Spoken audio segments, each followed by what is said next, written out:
Continuamos de inmediato con la exposición de la licenciada en Nutrición y Dietética, Silvana Zambrano Lor, del Instituto Tecnológico Superior Puerto Viejo. Tiene un diplomado en Atención Primaria en Salud y Medicina Familiar en la Universidad Santiago de Guayaquil, una maestría en Gerencia Educativa en la Universidad Estatal del Sur de Manabí, y nos acompaña con el tema Soberanía y Cultura Alimentaria en el Ecuador. Buenos días. El tema que les voy a participar es acerca de la soberanía y la cultura alimentaria de nuestro país, de Ecuador. Más de 1 millón de personas pasan hambre en el mundo. Coincidencia o espejo, otro 1 millón de personas sufren enfermedades relacionadas con el acceso de alimentos de mala calidad, como es la diabetes y la obesidad. El alimento es una de las principales preocupaciones de la humanidad. En estos tiempos, con los cambios climáticos, el encarecimiento energético y sobre todo la explotación de los recursos hace que cada vez se encarezcan más estos productos y no puedan llegar hasta la mesa de nuestro hogar. Bueno, la soberanía alimentaria es un derecho de los pueblos y comunidades. Es la independencia de definir una propia política en cada país, sea laboral, de pesca, alimentaria y agraria, que tenga una conciencia ecológica, social, económica y que sea respetando nuestra cultura. Esto incluye un derecho real de la alimentación. Bueno, como conceptualización tenemos que la soberanía alimentaria enfoca 2 grandes componentes. Uno es el desarrollo rural y la agricultura y otro es el desarrollo agropecuario. Dentro del desarrollo rural tenemos lo que es el acceso al recurso y el modelo de producción. Y dentro de la agropecuaria tenemos lo que es la transformación, la comercialización de consumo, la organización social y las políticas agrarias. Eso es un derecho que ejerce cada ciudadano en cada población, ¿no? Derecho a la alimentación. Ecuador es una de las primeras naciones que incorpora en el contexto de la Constitución la soberanía alimentaria, en los artículos 281 y 282 de la Constitución del año 2008. Bueno, señala también que la soberanía alimentaria como objetivo estratégico y obligación del Estado para garantizar a las personas, comunidades y pueblos y nacionalidades alcancen la autosuficiencia de alimentos sanos y culturalmente apropiados. En lo que es la cultura alimentaria, podemos participar los siguientes componentes. Tenemos el componente nutricional, ¿no? Una dieta equilibrada es aquella que contenga todos los nutrientes apropiados para un buen funcionamiento y un desarrollo normal en un individuo. Tenemos la alimentación saludable, que va acompañada de ciertos consejos y ciertas apreciaciones que enfocan también lo que es la nutrición. Tenemos lo que es la higiene alimentaria, que es importante en el día a día, en nuestra alimentación, para poder consumir un alimento que sea saludable y que vaya a ser la función nutritiva que debe de cumplir en nuestro organismo. Y bueno, la seguridad y vigilancia alimentaria, que es lo que el Estado nos provee, la protección a una alimentación y a una producción adecuada, los accesos, la disponibilidad de los alimentos y tener una gama variada de alimentos en el día a día. Otros aspectos importantes a considerar son los malos hábitos alimenticios. A veces por desconocimiento o por no asistir a un chequeo, tal vez con un nutricionista o con un médico, no sabemos cómo debemos de ingresar los alimentos en nuestra dieta día a día y nos sobrealimentamos. Esto causa que a largo plazo nos dé sobrepeso, obesidad y enfermedades de trastorno de nuestro metabolismo como es la diabetes o la hipertensión por malos hábitos alimenticios, ¿no? Tenemos también la incorrecta manipulación de los alimentos. A veces no manejamos bien los alimentos en casa o tal vez si comemos fuera de casa, las personas que expenden los alimentos no manejan bien los productos y hace que ese alimento que nos vamos a consumir esté contaminado de alguna bacteria y pierda valor nutricional. Y la baja disponibilidad, ¿no? Bueno, aquí tenemos los componentes del concepto de la seguridad alimentaria. Tenemos como seguridad alimentaria al hogar dos dimensiones, la dimensión de consumo de alimentos y la dimensión de salud y saneamiento. Estas dos dimensiones tienen tanto la disponibilidad de los alimentos y el uso de la utilización y convergen en el acceso de alimentos. ¿Cuáles son los retos para garantizar la soberanía alimentaria en el Ecuador? En el régimen del buen vivir está instaurado en la Constitución del 2008 plantear la economía popular y solidaria con un nuevo esquema de desarrollo que deberá garantizar de forma democrática los diferentes factores de producción y cumplimiento de la ley, ¿no? Como lo refirió el asambleísta en su exposición.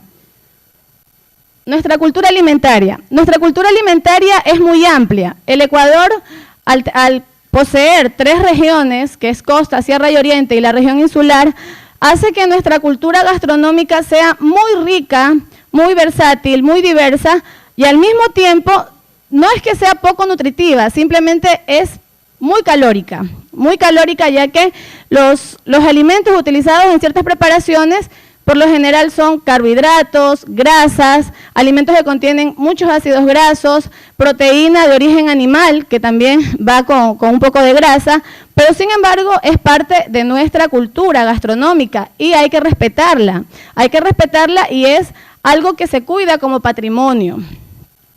La vinculación entre lo que comemos tiene profundas raíces en la historia, tanto de influencias de género, raza y clase. Una comida auténtica de nuestra población es una comida que lleva mucho toque de aromas, mucho toque de muchas sustancias, muchos condimentos, que tal vez son condimentos que no son propios de acá, pero sin embargo nosotros los hemos adaptado y los hemos mejorado para crear nuevos platos. La combinación gastronómica que hay en nuestro país es muy diversa, ¿no? Tenemos en la costa existe una variedad de platos por estar influenciado por el océano, en donde los frutos del mar son los primeros que están en nuestra mesa. Los mariscos, el pescado, las conchas, los camarones. Entonces, también tenemos una parte agrícola, que es donde tenemos los alimentos como el plátano, la yuca, la papa, ciertos alimentos que tal vez son muy calóricos, pero al combinarlos con otros alimentos pueden ser muy nutritivos. También tenemos que tener en consideración la preparación y la técnica que se utiliza para que este alimento sea de mejor aporte nutritivo que calórico. Tenemos la pirámide de los alimentos. Es muy importante tomar en consideración y en cuenta el aporte nutritivo del día a día, qué consumimos en nuestro día a día. Como toda pirámide, la base de toda pirámide son los hidratos de carbono. Tenemos una gama variada de hidratos de carbono en nuestra región y en nuestro país, como son el plátano, la yuca, la papa, el camote, el zapallo, pero a veces no sabemos cómo combinarlos y cómo consumirlos, y en qué frecuencia y en qué porción podemos comerlos para que estos hagan su función ideal en nuestro organismo. No nos aumenten de peso, ni tampoco nos aumenten la glicemia, sino que sea energía que se proporciona día a día para nuestras actividades diarias. Bueno, tenemos la ingesta de vegetales y verduras que está en el segundo escalón de la pirámide. Tenemos pocos hábitos o poca costumbre de consumir ensaladas en los almuerzos y en las meriendas, tal vez por costumbre alimentaria. Pero es importante la educación nutricional a tiempo para que las personas adapten en su menú algún tipo de vegetal o de hortaliza o verdura que es pobre en carbohidratos, no contiene grasa y es rica en fibra, vitaminas, minerales y agua. Y ayuda mucho a nuestra digestión. Aparte, nos produce saciedad, nos hace sentir llenos para no comer en grandes cantidades otro tipo de alimento. Bueno, tenemos también los lácteos, el queso, el yogur, la leche y todos los derivados de estos alimentos que son de alto valor biológico al provenir de una proteína de origen animal.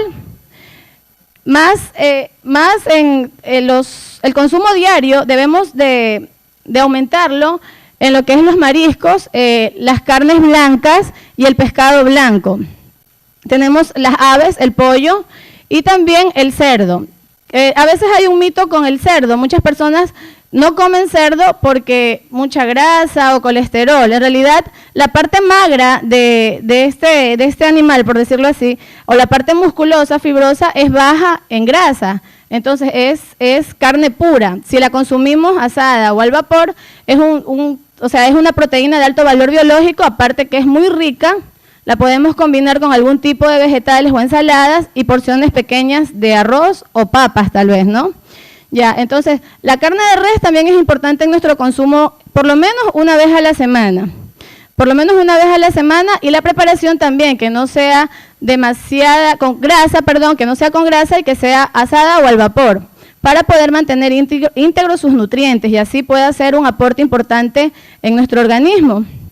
En la punta tenemos lo que es embutidos, tenemos lo que es grasas, dulces, postres, que no está mal que comamos de vez en cuando, pero en una cantidad pequeña y muy esporádico, no hacerlo todos los días o no hacerlo como un refrigerio, sino hacerlo como de vez en cuando consumir uno de estos productos, ya que los embutidos son ricos en grasa, en sodio y tienen gran contenido de colesterol y triglicéridos. Y los dulces, los postres también, carbohidratos simples, mucho azúcar y también a veces si son mezclados con algún lácteo o con alguna proteína de origen animal, obviamente no son nutritivos para nuestro organismo. Bueno, y como en un eje transversal tenemos el consumo moderado tal vez de algún tipo de alcohol si somos adultos, que no es indispensable en nuestro organismo el alcohol para nada, porque de la degradación de la fructosa podemos obtener alcohol de manera indirecta, pero que sea muy esporádico y en bajas cantidades. Es importante mantener un estilo de vida saludable, realizar actividad física y el consumo de líquidos también en nuestro día a día. A veces nos olvidamos de tomar líquidos por estar estudiando, por estar en el trabajo, a veces por no ir muy seguido al baño, pero en realidad el agua es tan importante, aquí se ha hablado mucho del agua, es tan importante y nuestro organismo necesita mucho líquido para depurar todas las toxinas, no solo de lo que comemos, sino de lo que nuestro metabolismo crea, propio porque estamos vivos. Cuando estamos vivos, nuestro metabolismo crea toxinas, indistintamente de la dieta. Bueno, como conclusión tenemos que la soberanía alimentaria es la mejor vía para erradicar el hambre y la malnutrición en el mundo, así como para garantizar la seguridad alimentaria duradera y sustentable en todos los pueblos. Hoy sabemos que la sustentabilidad de los sistemas alimentarios no es una cuestión únicamente de técnicas, al contrario, alcanzarla contribuye al desafío que exige la más alta voluntad política de los estados. El hambre y la desnutrición no son efectos de la fatalidad de un accidente, de un problema de la geografía o de los fenómenos climáticos. Son el resultado de haber excluido a millones de personas del acceso de bienes y recursos productivos tales como la tierra, el bosque, el mar, el agua, las semillas, la tecnología y los conocimientos. Ciertas recomendaciones. Antes de darles las recomendaciones del tema, me gustaría introducirles un poco también lo que es tener un hábito alimenticio saludable, ¿ya? A veces la poca práctica de nutrición en nuestro día a día es un defecto, ¿no? A veces pensamos mucho en el trabajo, en el estudio, nos estresamos, no comemos, pasamos muchas horas sin comer, no dormimos bien. El no dormir bien también ejerce una presión fuerte en nuestro cuerpo porque nos desgasta a nivel del cerebro y a nivel de nuestro organismo, que hace que no dormamos bien en la noche anterior y al siguiente día queremos reponer comiendo y no durmiendo. Queremos reponer comida y en realidad lo que necesita nuestro cuerpo y nuestro cerebro es sueño, dormir. Entonces, a veces por desconocimientos no podemos tener una buena alimentación o un buen estilo de vida en nuestro día a día. Es muy importante respetar nuestra cultura alimentaria, porque como ya lo mencioné, es algo que nació de nuestras generaciones pasadas y va trascendiendo y va trascendiendo. No es la idea de cambiar la cultura, es la idea de mejorar la parte gastronómica, de darle un tinte nutritivo, de darle un tinte innovador también, que sean platos que llamen la atención. Y bueno, nuestra cultura alimentaria y nuestra gastronomía es muy reconocida a nivel internacional. Nosotros exportamos chefs, exportamos restaurantes a otros países donde la comida ecuatoriana, sobre todo, bueno, la costeña y la de la sierra, es muy llamativa. Muy llamativa, entonces tenemos que valorarla y respetarla como tal. Bueno, regresando al tema, como recomendaciones, emprender una profunda difusión y valoración de la historia agrícola y la cultura alimentaria de cada país. Denunciar al mismo tiempo las imposiciones de patrones alimentarios extraños a la cultura alimentaria de nuestro pueblo.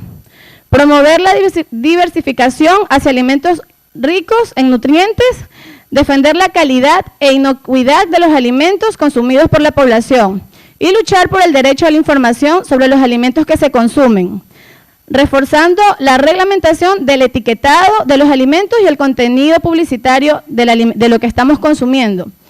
Reconocer el papel fundamental, bueno, de las mujeres también en lo que es la producción, recolección, comercialización y transformación de los productos agrícolas, la pesca, la preservación y producción de las culturas alimentarias de todos los pueblos y respaldar el derecho a producir y a consumir nuestro producto local.